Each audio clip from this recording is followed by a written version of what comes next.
Oke, Assalamualaikum warahmatullahi wabarakatuh. A'udzu billahi minasyaitonir rajim. Bismillahirrahmanirrahim. Alhamdulillahirabbil alamin. Allahumma shalli ala Muhammad wa ala ali Muhammad. Rabbana zalamna anfusana wa illam taghfir lana wa tarhamna lanakunanna minal khasirin. Rabbi shrah li sadri wa yassir li amri wa hlul 'uqdatam min lisani yafqahu qawli. Amin amin ya rabbal alamin. Alhamdulillah kita kembali lagi para sahabat Quran untuk bisa mengkaji lagi dari surat Yasin ini. Dan alhamdulillah juga kita sudah menyelesaikan bagian pertama dan bagian kedua di dalam surat Yasin. Insya Allah hari ini kita akan menginjak pada bagian yang ketiga. Nah, untuk mengingat kembali apa yang sudah kita pelajari di bagian pertama. Bagian pertama kalau kita samarikan adalah Quran yang penuh hikmah dan bagaimana Rasulullah mengalami kesulitan ketika melakukan dakwah.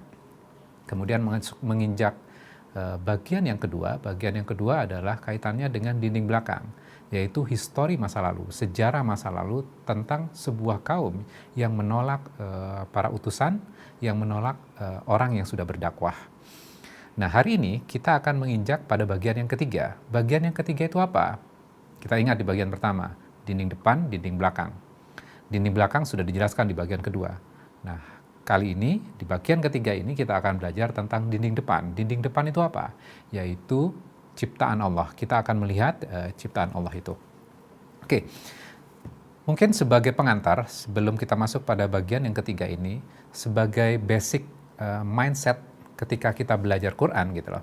Dan untuk masuk kepada bagian yang ketiga ini, ketika misalnya di dalam Al-Quran berbicara yang kaitannya tentang alam semesta, kaitannya dengan hal yang fisikal, maka ayat itu bukan hanya menjelaskan tentang alam semesta itu sendiri. Tapi apa? Tapi ayat alam semesta ini menjelaskan yang kaitannya dengan alam spiritual. Nah, ini dua hal ini kita memang harus pegang tuh. Jadi kebenaran fisikal yang gampang kita raih, yang gampang kita lihat gitu loh, itu akan mengantarkan kepada kita kepada kebenaran spiritual yang nantinya kita bisa rasakan. Itu sebagai pengantar sebelum masuk kepada ayat yang kita akan kaji ini, yang kaitannya tentang ciptaan Allah. Oke, kita akan mulai dari ayat 33 ya. Silakan para sahabat Quran sekalian untuk dibuka Al-Qur'annya, surat Yasin, surat ke-36 ayat 33. Saya langsung baca. A'udzubillahi minasyaitonirrajim. Bismillahirrahmanirrahim. Wa ayatul lahumul ardul maitah.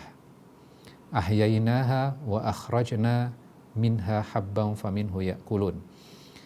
Dan suatu tanda kebesaran Allah bagi mereka adalah bumi yang mati. Kami hidupkan bumi itu dan kami keluarkan darinya biji-bijian. Maka dari biji-bijian itu mereka makan. Awalan dari ayat ini adalah wa ayah. Dan ayat-ayat, tanda-tanda, lahumul, untuk mereka. Berarti untuk kita juga, ardul maitah, bumi yang mati. Jadi kalau misalnya seringkali kan kita ketika berdiskusi atau sesi pertanyaan, kadang-kadang kan ada yang bertanya kepada ustadznya, kepada gurunya, kira-kira zikir apa yang harus saya lakukan atau saya baca. Nah, kita kan biasanya fokus kepada bagian yang itu. Di bagian yang lain gitu loh, ternyata Allah mengatakan di sini wa ayatul lahumul ardul maitah. Ayat-ayat Allah itu juga bumi yang mati. Jadi ketika misalnya kita melihat bumi yang mati, bumi yang tandus, bumi yang kering, kemudian kita merenungkan hal itu juga bagian zikir kita gitu loh. Mengingat bumi yang mati itu. Kemudian habis itu Allah menceritakan ahyainaha, dan kami hidupkannya. Jadi dihidupkan bumi yang mati itu, wa akhrajna, dan kami keluarkan minha, daripadanya habba. Habban itu apa? Biji-bijian. Faminhu ya'kulun, maka daripadanya mereka makan. Jadi kalau kita renungkan tentang bumi yang mati, kemudian Allah tumbuhkan di sana biji-bijian, kemudian akhirnya dari biji-bijian itu tumbuh, kemudian kita bisa makan dari biji-bijian itu. Kemudian biji-bijian itu dihidangkan pada kita. Misalnya di bulan Ramadan ini biji-bijian ada di meja makan kita. Ketika ada di meja makan kita, sesungguhnya itu mengingatkan kita tentang apa? Tentang produknya Allah gitu loh. Produknya Allah. Jadi biji-bijian itu adalah produk dari kebangkitan gitu loh. Jadi yang tadinya mati kemudian Allah hidupkan gitu loh. Ketika kita melihat itu, maka kita bisa berzikir, ingat kepada Allah. Oh iya, yang dulunya dia tidak ada, kemudian Allah tumbuhkan, kemudian akhirnya menghasilkan biji-bijian dan bisa tumbuh gitu loh. Kita juga akan dimatikan kelak gitu loh. Ketika kita dimatikan gitu loh, maka semua akan dibangkitkan dari kuburnya. Jadi biji-bijian itu kayak produk kebangkitan gitu loh. Kita nanti juga akan dibangkitkan. Jadi seakan-akan makanan yang ada di meja kita itu adalah khutbah untuk kita, mengingatkan kepada kita. Oke, kita lanjutkan. Wa ja'alna, dan kami jadikan fiha padanya jannat, kebun-kebun, min nakhiliw wa anab, dari kurma dan anggur. Jadi kebun-kebun kurma dan anggur. Wa fajjarna fiha, dan kami pancarkan padanya minal uyun, beberapa mata air. Nah, ini menceritakan tentang apa sih? Kami jadikan padanya kebun-kebun kurma dan anggur dan kami pancarkan padanya beberapa mata air. Mengingatkan kita tentang apa nih? Ketika Allah memberikan sebuah gambaran. Gambaran tentang apa? Gambaran tentang surga gitu loh. Surga terdiri dari apa? Jannah, pohon-pohonan dan di bawahnya mengalir air. Nah, di sini Allah menjelaskan tentang kaitannya sesuatu yang bisa kita lihat. Ingat tadi pengantarnya ya. Sesuatu yang fisikal, ya, sesuatu yang fisikal yang gampang kita lihat itu mengantarkan kepada kita kebenaran yang kaitannya kebenaran spiritual. Ketika kita menyaksikan gitu loh, menyaksikan sebuah kebun-kebun, kemudian kebun kurma, kemudian kebun anggur, kemudian kami pancarkan padanya mata air. Maka ini merefleksikan tentang apa? Merefleksikan tentang surga. Jadi seakan-akan gini, kita diberikan gambaran ini, kita diberikan preview, trailer gitu ya. Kalau kita nonton film, kita dikasih trailernya dulu. Untuk supaya apa? Bisa menggambarkan kira-kira isinya seperti apa. Kalau kita nggak nonton trailernya, akan sulit buat kita menggambarkan apa sih isi filmnya nantinya. Nah, kita oleh Allah diberikan preview. Preview apa? Sesuatu yang indah di dalam bumi ini, yang kita bisa lihat. Gitu. Jadi kalau misalnya kita tidak diberikan gambaran, maka sulit buat kita. Wah, surga itu semenarik apa ya? Gitu. Jadi kalau kita lihat dalam kehidupan kita gitu loh, kita kadang-kadang bisa kadang-kadang misalnya kita liburan gitu loh, kita menginginkan apa? Liburan di tempat-tempat yang sejuk, yang banyak pohonnya, yang ada air mengalirnya di daerah pegunungan. Kenapa? Ya memang basicnya manusia itu menyukai apa? Keindahan dan kenyamanan. Jadi kita sesungguhnya cenderung untuk menuju kemana? Cenderung untuk menuju kepada surga. Oke. Kemudian di sini dikatakan minal uyun, beberapa mata air. Dan kemudian Allah kadang menggambarkan air yang diturunkan, air hujan diturunkan dari langit ya. Nah, itu gambaran apa sih sebenarnya? Air hujan diturunkan dari langit, kemudian habis itu menghidupkan bumi yang mati. Yang bumi tadinya mati, kekeringan gitu loh. Kemudian Allah turunkan air hujan. Nah, air hujan itu kadang habis itu Allah menggambarkan tentang apa? Tentang Quran. Quran menghidupkan juga. Menghidupkan apa? Menghidupkan hati yang sudah mati. Ingat bagian pertama di dalam surat Yasin. Ketika hati yang mati itu, kemudian Allah hidupkan. Silakan dilihat di surat Yasin ya, di ayat ke-12. Jadi Allah menghidupkan hati orang-orang yang tadinya mati. Kemudian Allah hidupkan. Jadi fungsi air, kemudian ini menjelaskan juga ternyata menjelaskan fungsi Al-Quran. Menghidupkan orang-orang yang tadinya hatinya mati. Makanya kalau kita bisa lihat ya, kadang orang setelah dia melakukan banyak perjalanan kehidupan, kemudian dia melakukan kesalahan, dia banyak melakukan dosa, kemudian ada ayat Al-Quran yang datang pada dirinya, kemudian dia merasa, waduh diri saya salah ya. Jadi, Allah bisa menghidupkan hati orang yang tadinya mati. Sama, ketika Allah menghidupkan bumi yang mati, kita berpikir ini nggak mungkin bisa hidup. tapi akhirnya bisa hidup dan keluar biji-bijian gitu loh. Kemudian kita makan produknya. Manusia yang hatinya beku, yang hatinya keras gitu loh, sepanjang dia masih punya sense untuk mencari kebenaran dan dia bisa merasakan kebenaran itu, Allah akan hidupkan tuh hati orang-orang yang mati itu. Jadi Allah sesungguhnya tidak menzalimi kita, asalkan syaratnya itu kita tidak menutup diri gitu loh. Oke. Liyakulu min samarihi wa ma amilathu aydihim afala yashkurun. Agar mereka dapat makan dari buahnya. Jadi dari kebun-kebun itu supaya bisa makan. Dan dari apa yang diusahakan oleh tangan-tangan mereka. Maka mengapakah mereka tidak bersyukur? Jadi harusnya kita bersyukur. Bersyukur terhadap apa? Kebun-kebun dan air itu. Sama ketika kita bersyukurnya, bersyukur tentang apa? Bersyukur kaitannya dengan Al-Quran yang sudah menghidupkan hati kita. Subhanalladzi khalaqal azwaja kullaha mimma tumbitul ardu wa min anfusihim wa mimma la ya'lamun.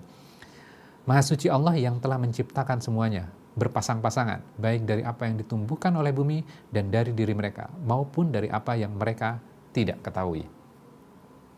Jadi maha suci Allah yang telah menciptakan. Azwaja itu apa? Berpasangan. Jadi laki-laki dan perempuan. Tapi azwaja itu juga definisinya adalah grup atau kelompok yang bisa melengkapi satu dengan yang lainnya. Contohnya misalnya, ada tanaman yang bisa tumbuh jika ada tanaman yang lain. Maka ini masuk definisi azwaja. Ada buah yang bisa menjadi buah jika ada hewan yang membantu pembuahannya. Ini juga azwaja. Kita, manusia, punya fisik. Dan juga kita punya ruh. Kadang kita punya iman. Kadang nafsu juga dominan. Itu juga azwaja. Semua berpasangan dan saling melengkapi. Kecuali siapa? Kecuali Allah. Makanya di ayat ini diawali dengan Subhanalladzi, maha suci Allah. Allah yang tidak memiliki azwaja itu. Kalau kita memiliki azwaja. Contoh yang lain misalnya azwaja itu apa? Hidup di dunia, kita punya hidup di akhirat kelak. Ini juga azwaja, berpasang-pasangan. Jadi tidak harus selalu laki-laki dan perempuan saja. Karena beberapa orang mengatakan azwaja berpasang-pasangan, loh buktinya virus pasangannya apa? Virus laki-laki, virus perempuan. Enggak. Kita tahu definisi azwaja itu berpasangan satu dengan yang lainnya, atau juga grup yang saling melengkapi satu dengan yang lainnya. Oke, kita lanjutkan. Ini yang akan menarik ketika kita mempelajari ini ya. Wa ayatul lahumul lail. Dan ayat-ayat Allah, tanda-tanda ayat-ayat Allah adalah bagi mereka, yaitu malam. Loh kok bisa malam? Karena Allah menyebutkan bahwa malam itu juga ayat-ayat Allah. Jadi ketika kita memperhatikan malam, maka sesungguhnya kita juga berzikir. Malam itu simbol apa? Malam itu adalah simbol dari kegelapan. Nah sekarang kita lihat ya, kita lanjutkan. Naslahu minhun nahara fa idahum mudzalimun. Suatu tanda kebesaran Allah bagi mereka adalah malam. Kami tanggalkan siang dari malam itu, maka seketika itu mereka dalam kegelapan. Nah, dari pengantar tadi, Allah menjelaskan di ayat ini kaitannya dengan malam. Kemudian Allah tanggalkan siang, kemudian menjadi malam. Nah, ini kaitannya dengan fisik. Kalau kita renungkan baik-baik gitu loh, ini juga menceritakan tentang apa sebenarnya? Kebenaran spiritual. Kebenaran spiritualnya apa? Kegelapan itu simbol dari apa? Tidak adanya cahaya. Cahaya itu, Rasulullah itu kan cahaya yang menerangi kan. Jadi, ketika cahaya sudah menerangi mereka, kemudian mereka mengetahui kebenaran, kemudian mereka menolak kebenaran, maka mereka masuk dalam fase apa? Berada dalam mudzalimun, dalam kegelapan. Kenapa mereka berada dalam kegelapan? Karena mereka sudah tahu kebenaran, kemudian mereka menolak kebenaran. Makanya di sini ayatnya kan naslahu minhun nahara fa idzahum mudzalimun. Maka tiba-tiba mereka meninggalkan siang, kemudian masuk ke dalam kegelapan itu. Itu merupakan simbol ya. Dan kita bisa lihat di bagian kedua, kita bisa lihat contohnya 3 utusan kemudian didustakan oleh kaumnya, kemudian diancam. Mereka kan sudah mendapatkan cahaya, dari utusan-utusan itu. Tapi mereka menolak kebenaran. Setelah mereka mengetahui kebenaran itu, mereka masuk dalam kegelapan. Di bagian pertama juga, Rasulullah sudah memberikan litungdziro. Setelah itu, laqad haqqal qawlu ala. Sudah jelas perkataan, setelah Rasulullah memberikan peringatan kepada mereka, malah mereka tidak beriman. Sehingga mereka masuk ke dalam fase kegelapan. Jadi, kalau kita lihat, ternyata korelasinya antara bagian kedua, bagian ke-1 dengan bagian yang ketiga, itu memiliki sebuah korelasi yang sangat erat sekali. Oke, kita lanjutkan sekarang. Wasyamsu tajri limustaqarril laha, dan matahari berjalan di tempat peredarannya. Dzalika taqdirul azizil alim. Demikian itu ketetapan yang maha perkasa dan maha mengetahui. Itu ayat 38. Jadi ini menjelaskan kaitannya dengan fisik lagi. Matahari berjalan di tempat peredarannya, demikian itu ketetapan yang maha perkasa dan maha mengetahui.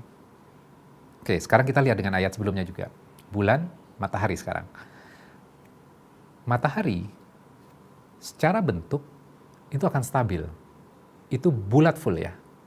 Sedangkan bulan bentuknya stabil nggak? Kadang besar, bulan purnama, kemudian ada yang bentuknya mengecil gitu lah. Jadi matahari itu simbol apa? Matahari itu simbol dari Rasulullah. Bulan itu adalah kita, umatnya. Dan kalau kita lihat, kita lanjutkan ya. Wal qamara qaddarnahu manazila hatta 'adakal urjunil qadim. Dan bulan kami tetapkan tempat-tempatnya sehingga dia akan kembali dalam bentuk tandan yang tua. Jadi bulan sabit ya, tandan yang tua. Jadi bentuknya hampir kayak seperti garis gitu ya. La syamsu yanbaghi laha an tudrikal qamara walal lailu sabiqun nahar. Tidaklah mungkin bagi matahari mengejar bulan dan malam pun tidak dapat mendahului siang. Masing-masing beredar di garis edarnya masing-masing.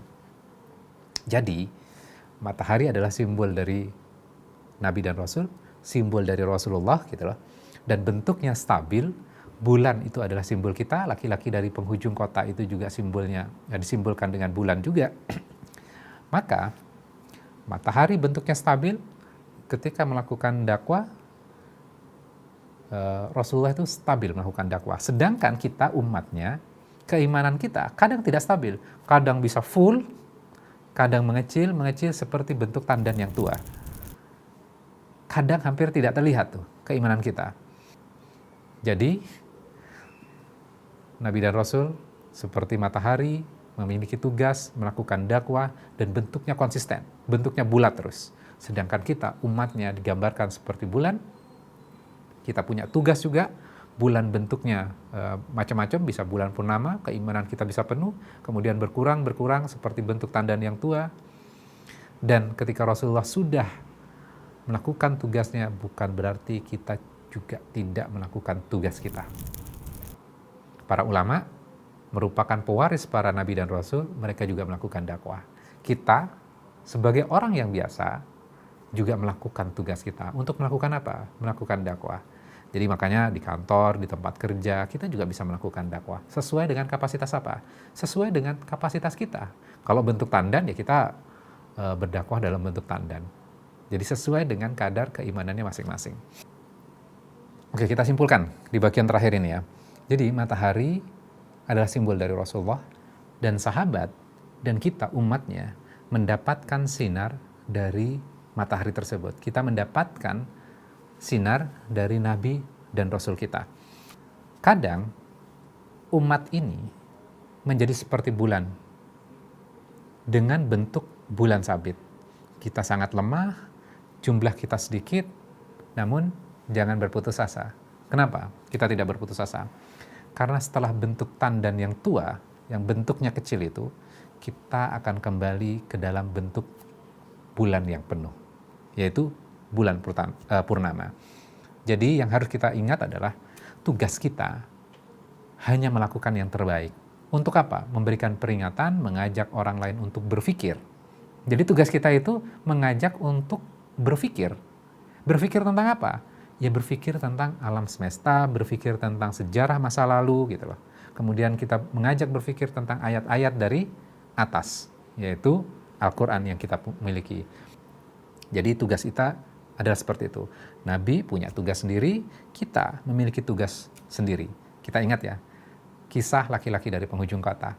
Walaupun sudah ada 3 utusan yang sudah berdakwah, dia tidak melupakan kewajibannya juga ikutan berdakwah. Mudah-mudahan kita bisa menauladani dan kita bisa mempelajari dari kisah yang kaitannya tentang ayat-ayat alam semesta ini.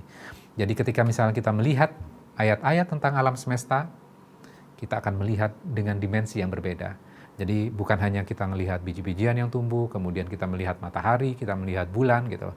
Kemudian kita hanya melihat fisiknya saja, tapi kita merenungkan. Merenungkan apa? Yang kaitannya dengan alam spiritual, kebenaran spiritual yang kita bisa raih dengan kita memperhatikan ayat-ayat yang kaitannya dengan fisikal. Mudah-mudahan bisa memberikan manfaat. Kita tutup dengan doa kafaratul majelis. Subhanaka wa bihamdika asyhadu an la ilaha illa anta astaghfiruka wa atubu ilaik. Mohon maaf jika ada yang kurang berkenan. Wabillahi taufiq wal hidayah. Wassalamualaikum warahmatullahi wabarakatuh.